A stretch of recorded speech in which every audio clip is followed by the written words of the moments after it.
आधुनिक भारत का इतिहास, लूसेंट बुक, न्यू एडिशन। यहाँ से देखते हैं अध्याय 39, उत्तरकालीन मुगल सम्राट। ये आधुनिक भारत के इतिहास का पहला अध्याय है। ऐसे देखते हैं, बहादुर शाह फर्स्ट, बहादुर शाह प्रथम, जिनका शासन रहा 1707 से लेकर के 1712 तक। लगभग 2 वर्षों के उत्तराधिकार के संघर्ष के बाद 63 वर्षीय शहजादा मुअज्जम औरंगजेब का बड़ा बेटा शासक बना और उसने बहादुर शाह की उपाधि धारण की।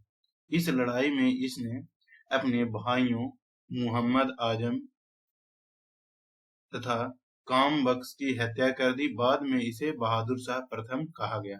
वास्तव में बहादुर शाह प्रथम जो था वो औरंगजेब का सबसे बड़ा बेटा था और ये अपने 2 भाई मुहम्मद आजम एवं कामबख्श की हत्या करके दिल्ली की गद्दी पर बैठा था और इसने बहादुर शाह की उपाधि धारण की थी, जबकि इसका वास्तविक नाम शहजादा मुअज्जम था। उत्तराधिकार युद्ध में गुरु गोविंद सिंह ने बहादुर शाह का साथ दिया था। आपसे प्रश्न पूछा जाएगा कि उत्तराधिकार के युद्ध में बहादुर शाह को किसने है जो मदद की थी? तो गुरु गोविंद सिंह ने। मुगलों से स्वतंत्र होने वाले राज्य एवं संस्थापक उसके कौन है, जहाँ जो दिया गया है? तो अवध के संस्थापक कौन थे? अवध के संस्थापक थे सादत खां। आपसे प्रश्न सीधा सीधी यही पूछ लिया जाएगा कि बताइए कि अवध का संस्थापक कौन था? तो सादत खां। हैदराबाद का संस्थापक कौन था? तो चिनकिलिच खान या निजाम उल मुल्क आसफ जहां भी इनको कहा जाता है।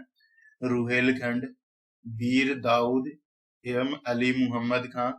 रुहेलखंड का संस्थापक कौन था? वीर दाऊद एवं अली मुहम्मद खां। बंगाल का मुर्शिद कुली खां और कर्नाटक का सादुतुल्ला खान और भरतपुर का चूड़ामन एवं बदन सिंह। एक बार फिर से इसको देख लेते हैं कि अवध का संस्थापक कौन था? तो अवध का संस्थापक सादत खान था, सादत खान। हैदराबाद का संस्थापक चिनकिलिच खान एवं निजाम उल मुल्क, ये सबको पता है। लेकिन रुहेलखंड का संस्थापक कौन था? ये इसमें सब कोई बहुत लोग फंस सकते हैं। तो रुहेलखंड का वीर दाऊद एवं अली मुहम्मद खां और बंगाल का मुर्शिद कुली खान, ये भी सब लोग को पता होता है। कर्नाटक का सादुतुल्ला खान और भरतपुर का चूड़ामन एवं बदन सिंह। मुगल सम्राट मुहम्मद शाह ने सादत खां को बुरहान उल मुल्क की उपाधि दी। कौन दिया इनको बुरहान उल मुल्क की उपाधि? तो मुगल सम्राट मुहम्मद शाह ने सादत खान को बुरहान उल मुल्क की उपाधि दी। सादत खान का असली नाम मीर मुहम्मद अमीन था। ये भी प्रश्न पूछ सकता है कि सादत खान का असली नाम क्या था? तो मीर मुहम्मद अमीन था। और इनको बुरहान उल मुल्क की उपाधि कौन दिया? तो मुगल सम्राट मुहम्मद शाह।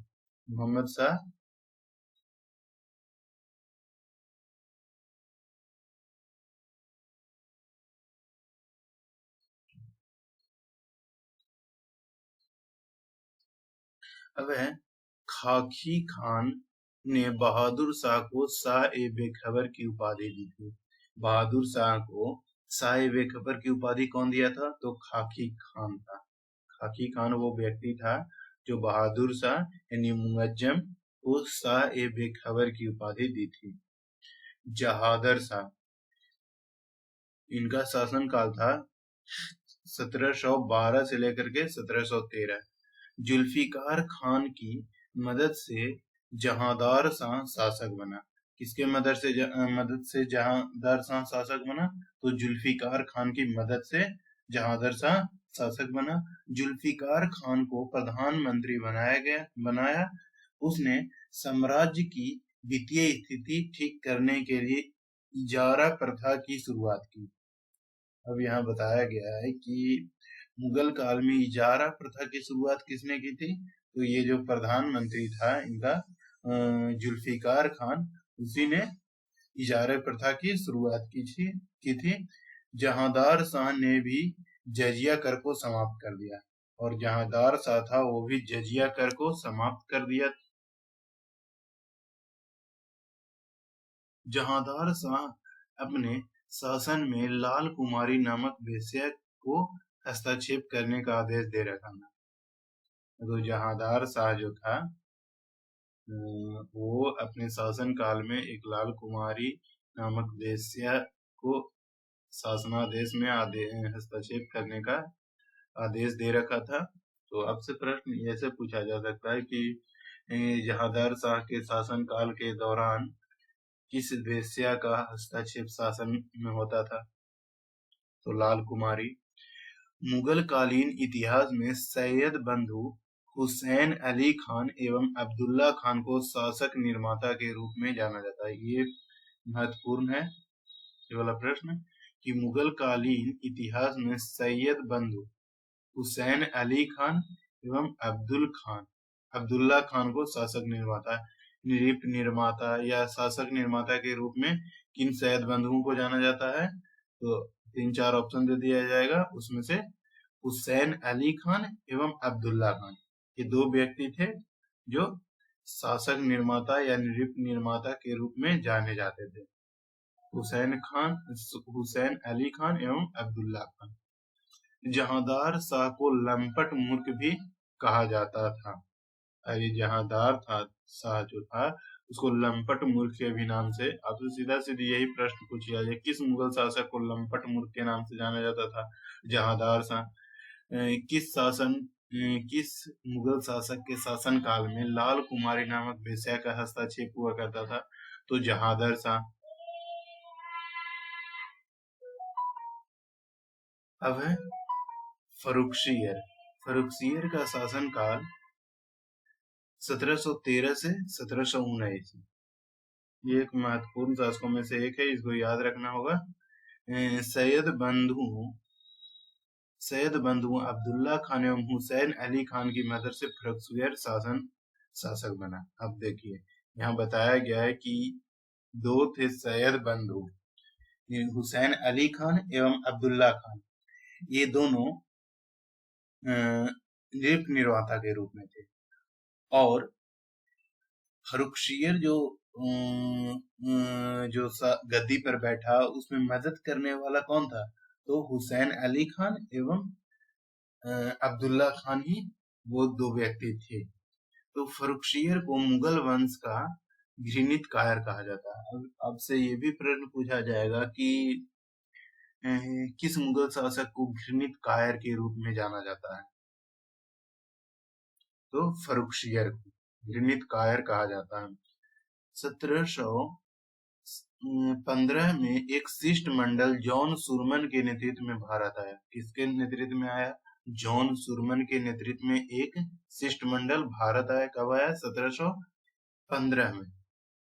यह शिष्टमंडल फर्रुखसियर के दरबार में 1717 में पहुंचा। इस समय फर्रुखसियर जानलेवा घाव से पीड़ित था। इस शिष्टमंडल में हैमिल्टन नामक डॉक्टर थे जिन्होंने फर्रुखसियर का इलाज किया था। इससे खुश होकर इसने अंग्रेजों को भारत में कहीं भी व्यापार करने की अनुमति तथा अंग्रेजी सिक्का को मान्यता प्रदान की। फर्रुखसियर द्वारा जारी किए गए इस घोषणा पत्र को ही ईस्ट इंडिया का मैग्ना कार्टा कहा जाता है। अब यहाँ समझने वाली बात है, क्योंकि ये बहुत ही महत्वपूर्ण है। आपसे प्रश्न पूछ लिया जाएगा कि ईस्ट इंडिया कंपनी को मैग्ना कार्टा किस मुगल शासक ने जारी किया? तो फर्रुखसियर।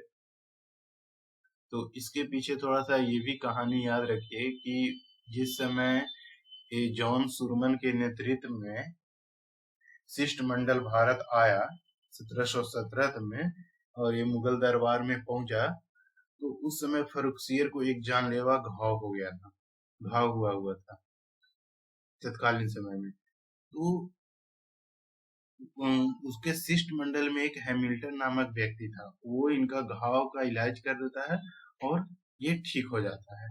तो उससे इतना खुश हो जाते हैं कि वो अंग्रेजी सिक्का को भी मान्यता दे देते हैं और भारत में कहीं भी व्यापार करने की अनुमति दे देते हैं। इसी को ईस्ट इंडिया कंपनी का मैग्ना कार्टा कहा जाता है। 1719 में सैयद बंधुओं ने पेशवा बालाजी विश्वनाथ की सहायता से फर्रुखसियर को गद्दी से उतार दिया एवं अंधा बनाकर मार डाला। अब देखिए कि 1719 में सैयद बंधुओं ने पेशवा बालाजी विश्वनाथ की सहायता से फर्रुखसियर को गद्दी से उतार दिया एवं अंधा बनाकर मार भी डाला। अब यही राजा बनाया भी था, यही उसको गद्दी से उतार भी दिया और अंधा बनाकर मार भी डाला था। किसकी सहायता से? पेशवा बालाजी विश्वनाथ की सहायता। रफी दर्जात 28 फरवरी से 6 जून 1719 को इसने मुगल शासकों में सबसे कम दिन शासन किया। अब प्रश्न ये पूछा जाएगा कि मुगल काल में सबसे कम समय तक शासन करने वाला शासक कौन था? तो रफी उद दर्जात था। वो मुगल सबसे कम समय तक शासन किया, 28 फरवरी से 6 जून 1719 तक। रफी उद दौला 6 जून से 17 सितंबर 1719 सैयद बंधुओं ने रफीक उद दौला को शाहजहां द्वितीय के नाम से राजगद्दी पर बैठाया और यह अफीम का आदी था। प्रश्न ऐसे पूछा जा सकता है कि कौन मुगल शासक था जो अफीम का आदी था? तो रफी उद्दौला था, जिसे शाहजहां द्वितीय के नाम से गद्दी पर बैठा था।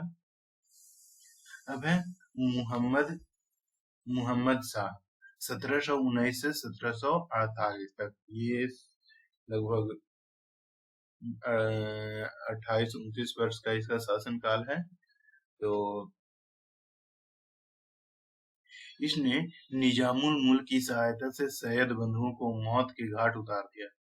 निजामुल मुल्क की सहायता से मुहम्मद शाह जो था वो सैयद बंधुओं को मौत के घाट उतरवा दिया, यानी कि मरवा डाला उसको। तुरानी सैनिक हैदर बेग ने 9 अक्टूबर 1720 ईस्वी को सैयद बंधु हुसैन अली खां की हत्या कर दी। 1724 में निजामुल मुल्क वजीर बना। ये तुरानी सैनिक था हैदर बेग, वही 9 अक्टूबर 1720 को सैयद बंधु हुसैन अली खान की हत्या कर दी। इसने इसके शासन के दौरान 1737 ईस्वी में मराठा पेशवा बाजीराव प्रथम ने दिल्ली पर हमला किया। अब प्रश्न ये पूछा जाएगा कि किस मुगल शासक के दौरान मराठा पेशवा बाजीराव प्रथम ने दिल्ली पर हमला किया था? तो मुहम्मद शाह के शासनकाल में। इसी के समय ईरान के सम्राट नादिर शाह 1739 में दिल्ली पर आक्रमण किया और करनाल के युद्ध में मुगलों को परास्त किया। ये बहुत ही महत्वपूर्ण सवाल है। अब से पूछा जाएगा कि नादिर शाह का आक्रमण 1739 में किसके शासनकाल में हुआ? तो मुहम्मद शाह के शासनकाल में हुआ। इसके शासनकाल में मुहम्मद शाह के शासनकाल में हुआ था, याद रखना है। तो दिल्ली पर आक्रमण किया और करनाल के युद्ध में मुगलों को, और किस युद्ध में मुगलों को परास्त कर दिया? तो करनाल के युद्ध में परास्त कर दिया।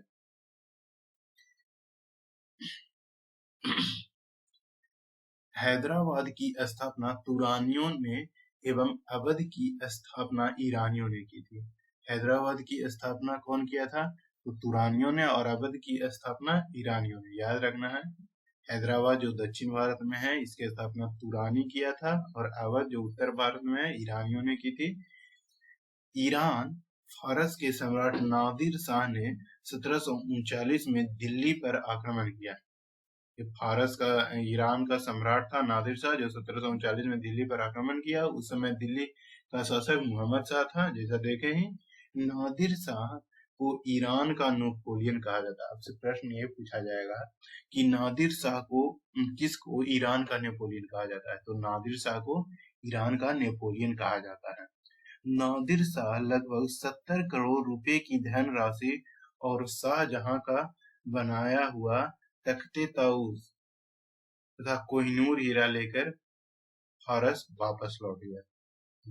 ये बहुत महत्वपूर्ण लाइन है कि नादिर शाह लगभग 70 करोड़ रुपया की धनराशि और साथ में शाहजहां द्वारा बनाया गया तख्ते ताऊस यानी मयूर सिंहासन या तख्ते ताऊस, पीकॉक थ्रोन तथा कोहिनूर हीरा लेकर यहाँ से फारस चला गया था। इसके शासनकाल में, तो मोहम्मद शाह के शासनकाल में, और लगभग 1739 में ही। तख्ते तायूस या मयूर सिंहासन पर बैठने वाला अंतिम मुगल शासक मोहम्मद शाह था। ये बहुत महत्वपूर्ण लाइन है। यहाँ से महत्वपूर्ण प्रश्न पूछा ये जा सकता है कि तख्ते ताऊस पर बैठने वाला अंतिम मुगल शासक बादशाह कौन था, तो मोहम्मद शाह था, क्योंकि मोहम्मद शाह के समय में ही 1739 में नादिर शाह आया। नादिर शाह को ही ईरान का नेपोलियन कहा जाता है।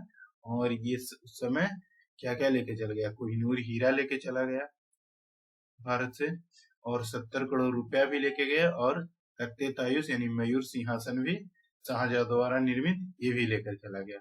सुंदर युवतियों के प्रति अत्यधिक रुझान के कारण मोहम्मद शाह को रंगीला बादशाह कहा जाता है। ये बहुत ही महत्वपूर्ण है कि किस मुगल बादशाह को रंगीला बादशाह के नाम से जाना जाता है, तो मोहम्मद शाह।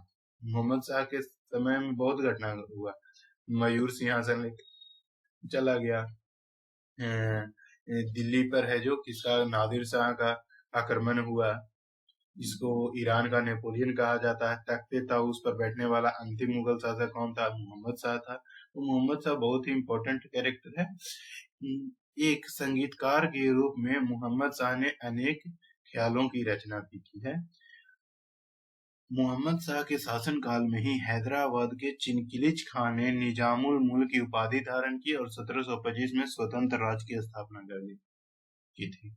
ये बहुत महत्वपूर्ण लाइन है ये भी, कि मोहम्मद शाह के शासनकाल में ही हैदराबाद के चिनकिलिच खान ने निजामुल मुल्क की उपाधि धारण की और 1725 में स्वतंत्र राज्य की स्थापना की। अब से प्रश्न यही पूछा जा सकता है कि कब है जो निजामुल मुल्क ने, चिनकिलिच खान ने अपने आप को मुगल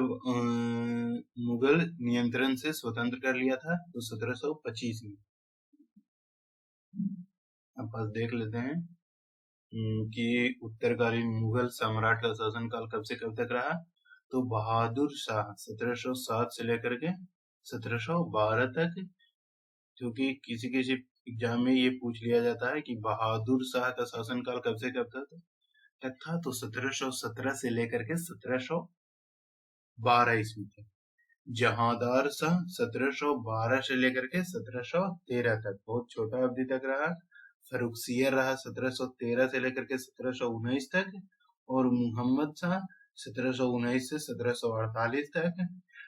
अहमद शाह तो 1748 से लेकर के 1754, आलमगीर द्वितीय 1754 से लेकर के 1759, शाह आलम द्वितीय 1769 से लेकर के 1806, अकबर द्वितीय 1806 से लेकर के 1837, और बहादुर शाह जफर 1737 से 1857 ईस्वी तक। और अंतिम मुगल शासक रहा बहादुर शाह जफर।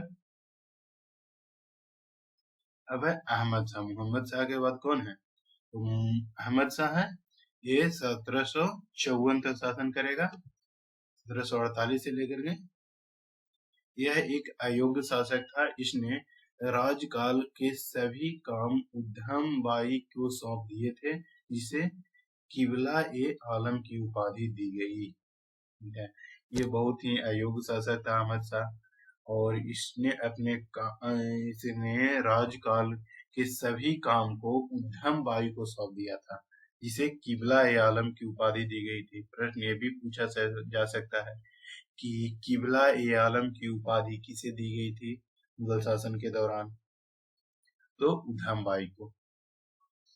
आलमगीर द्वितीय 1754 से लेकर के 1759 तक यह जहांदार शाह का पुत्र था। इसी के समय 1757 में प्लासी का युद्ध हुआ। बहुत ही महत्वपूर्ण यहाँ से सवाल आ सकता है कि किसके शासनकाल में प्लासी का युद्ध हुआ था। उस समय मुगल गद्दी पर कौन बैठा हुआ था जब प्लासी का युद्ध हुआ था 1757 में, तो जहांदार शाह आलमगीर द्वितीय। ठीक है, ये जहांदार शाह का पुत्र था आलमगीर द्वितीय। अब है शाहजहां तृतीय 1759 से लेकर के 1760। इसे मुही उल मित्तल के नाम से भी जाना जाता है। मराठों के हस्तक्षेप से इसे गद्दी से उतार फेंका गया।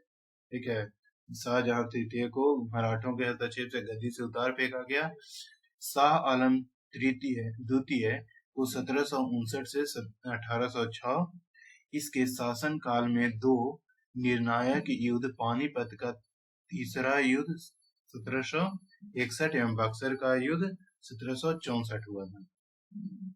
अब यहाँ बहुत ही महत्वपूर्ण सवाल यहाँ से पूछा जा सकता है कि जब पानीपत का तीसरा युद्ध हो रहा था उस समय मुगल गद्दी पर कौन था विराजमान, तो शाह आलम द्वितीय। और बक्सर का युद्ध हो रहा था जब 1764 में, तो मुगल गद्दी पर कौन था, तो शाह आलम द्वितीय। पानीपत की तीसरी युद्ध में अहमद शाह अब्दाली ने मराठों को परास्त कर दिया था। और पानीपत की तीसरा युद्ध में क्या हुआ था, अहमद शाह अब्दाली ने मराठों को परास्त किया था। 1765 में इलाहाबाद की संधि की शर्तों के अनुरूप शाह आलम द्वितीय को ईस्ट इंडिया कंपनी के संरक्षण में इलाहाबाद में रखा गया। इसने कंपनी को बंगाल, बिहार एवं उड़ीसा की दीवानी सौंपने के लिए फरमान भी जारी कर दिया। देखिए, तो यहाँ शाह आलम द्वितीय के समय में ही इलाहाबाद की संधि हुई और इलाहाबाद की संधि के शर्तों के अनुसार, क्योंकि ये लोग बक्सर के युद्ध में हार गए थे, तो उसी समय बंगाल, बिहार एवं उड़ीसा की दीवानी है जो अंग्रेजों के हाथ में सौंप दिया गया। 1772 ईस्वी में शाह आलम द्वितीय को मराठा दिल्ली ले आए, जहां वह 1803 तक रहे। ठीक है, 1772 में शाह आलम द्वितीय को मराठा है जो दिल्ली ले आए, जहां वह 1803 तक रहे। 1803 में अंग्रेजों ने दिल्ली पर कब्जा कर लिया और 1803 में अंग्रेजों ने दिल्ली पर कब्जा कर लिया। अहमद शाह अब्दाली का वास्तविक नाम अहमद खां था। अहमद शाह अब्दाली जो था उसका वास्तविक नाम, वही पानीपत के युद्ध लड़ने वाला अहमद शाह अब्दाली, उसका अहमद खां वास्तविक नाम था। इसने 8 बार भारत पर आक्रमण किया और ये अहमद शाह जो था वो 8 बार भारत पर आक्रमण किया था। गुलाम कादिर खान ने 1806 में शाह आलम द्वितीय की हत्या करवा दी। और गुलाम एक था कादिर खान, उसने 1806 में शाह आलम द्वितीय की हत्या करवा दी। अब है अकबर द्वितीय 1806 से 1837। इसने राजा राममोहन राय को राजा की उपाधि से नवाजा। ये भी फेमस प्रश्न है, यहाँ से पूछा जाता है कि राजा राममोहन राय को राजा की उपाधि से किसने नवाजा, तो अकबर द्वितीय ने। अकबर द्वितीय इसके शासन काल के दौरान 1835 में ईस्ट इंडिया कंपनी ने स्वयं को मुगल शासक के अधीन कहलाना समाप्त कर दिया। और इसके शासन काल के दौरान 1835 में ईस्ट इंडिया कंपनी ने स्वयं को मुगल शासन के अधीन कहलवाना समाप्त कर दिया। वास्तव में ये राजा राम मोहन राय जो थे इनको ये अकबर द्वितीय है जो लंदन भेजे थे, इसलिए क्योंकि इनके पेंशन के लिए वकालत ये अंग्रेजों से कर सके, इसीलिए इनको राजा राम मोहन राय को राजा की उपाधि से नवाजा और उनको लंदन भेजा गया, ये अकबर द्वितीय की पेंशन की पैरवी करने के लिए। और इसी के समय में ईस्ट इंडिया कंपनी ने स्वयं को मुगल शासक के अधीन कहलवाना समाप्त कर दिया और मुगल शासक के नाम पर सिक्के जारी करना बंद कर दिया। अब यह भी प्रश्न पूछा जाता है कि किस मुगल शासक के समय में उसके नाम से सिक्के जारी करना बंद हो गया, तो अकबर द्वितीय के समय में, और ईस्ट इंडिया कंपनी खुद को पूर्णतः स्वतंत्र भी कर लिया। अब है बहादुर शाह द्वितीय, 1837 से लेकर के 57 तक। बहादुर शाह द्वितीय को जफर भी कहा जाता है, अंतिम मुगल सम्राट था। 1857 की क्रांति में भाग लेने के कारण अंग्रेजों द्वारा बहादुर शाह जफर को बंदी बना दिया गया एवं रंगून भेज दिया गया। ये जो 1857 की क्रांति में इनको नेता घोषित कर दिया गया था, यही कारण है कि अंग्रेज इनसे बहुत नाराज हो गया और इसको बंदी बना दिया गया और रंगून भेज दिया गया। लाल किला स्थित हीरा महल बहादुर शाह जफर ने बनवाया था। ये प्रश्न महत्वपूर्ण है, यहाँ से आ सकता है कि लाल किला स्थित हीरा महल किसने बनवाया, तो बहादुर शाह जफर ने बनवाया था। मशहूर शायर मिर्जा गालिब बहादुर शाह जफर के ही समय दिल्ली में रहते थे, और मशहूर जो शायर थे वो मिर्जा गालिब बहादुर शाह जफर के ही समय दिल्ली में रहते थे। हयात बख्श बाग लाल किला में स्थित है। प्रश्न पूछा जा सकता है कि हयात बाग बख्श कहाँ स्थित है, तो लाल किला में। और मिर्जा गालिब ही वो व्यक्ति थे जो 1857 की क्रांति को अपनी आंखों से देखे थे, मिर्जा गालिब। तो प्रश्न ये पूछा जाता है कि कौन कवि थे या शायर थे जो 1857 की क्रांति को है जो अपनी आंखों से देखे थे, तो मिर्जा गालिब। तो थोड़ा सा इसको रिवाइज कर लेते हैं, देख लेते हैं।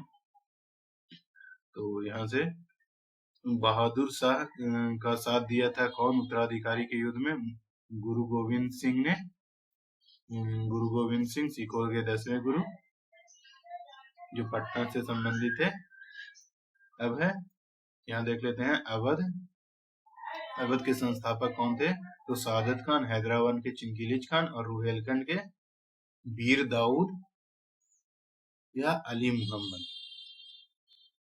रुहेलखंड के वीर दाऊद अली मोहम्मद, और बंगाल के मुर्शिद कुली खान, कर्नाटक के सादुतुल्ला खान और भरतपुर के चूड़ामन एवं बदन सिंह। लंपटमुर के नाम से किसको जाना जाता है, तो जहादर शाह को जाना जाता था लंपटमुर के नाम से। और सैयद बंधु कौन कौन थे, तो हुसैन अली खान एवं अब्दुल्ला खान। ठीक है। घृणित कायर के रूप में फर्रुखसियर को जाना जाता है। और इसी के समय में ही जॉन सुरमन के नेतृत्व में एक शिष्टमंडल आया था भारत, और जिसको ईस्ट इंडिया कंपनी का मैग्ना कार्टा ये सौंपे थे। इसके अनुसार से व्यापार करने की पूर्णतः स्वतंत्रता दे दी गई और अंग्रेजी सिक्कों को मान्यता भी दे दी गई। और ये प्रश्न महत्वपूर्ण है कि कौन है जो फर्रुखसियर का इलाज किया था, तो हैमिल्टन किया था, उसमें ये घाव से पीड़ित थे।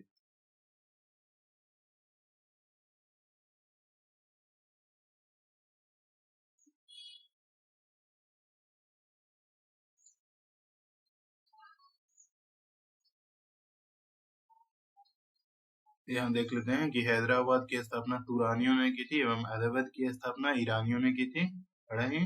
और किसके समय में है जो नादिर शाह का दिल्ली पर आक्रमण हुआ, तो मुहम्मद शाह को ही रंगीला बादशाह के नाम से जाना जाता है। तख्ते ताऊस पर बैठने वाला अंतिम शासक कौन था, तो मुहम्मद शाह ही था। और नादिर शाह का आक्रमण कब हुआ था, तो 1739 में हुआ था। और नादिर शाह को ही ईरान का नेपोलियन कहा जाता है। कोहिनूर हीरा लेकर भारत से वापस चला गया, शाहजहां के बनाया गया तख्ते ताऊस लेकर चला गया भारत से। और 70 करोड़ रुपया भी लेकर के भाग जाएगा। यहाँ देख दिया गया कि रंगीला बादशाह इसी को कहा जाता है, मोहम्मद शाह को ही। और इसी के समय में ही मोहम्मद शाह ने के शासनकाल में ही हैदराबाद के चिनकिलिज खां ने निजामुल मुल्क की उपाधि धारण कर ली थी और खुद को स्वतंत्र घोषित कर लिया था। प्लासी के युद्ध के समय मुगल शासक कौन था? तो आलमगीर द्वितीय था। याद रखने वाला बहुत महत्वपूर्ण प्रश्न है कि प्लासी के युद्ध के समय मुगल शासक कौन था? तो आलमगीर। या दिल्ली की गद्दी पर कौन बैठा हुआ था? तो आलमगीर द्वितीय।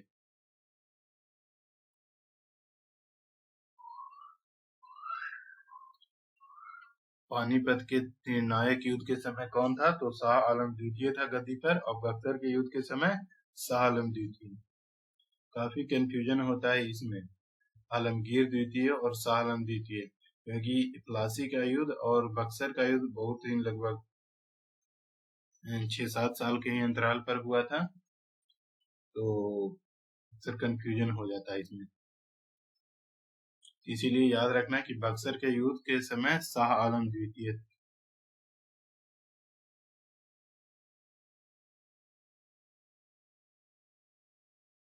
था। आज का यही समाप्त होता है।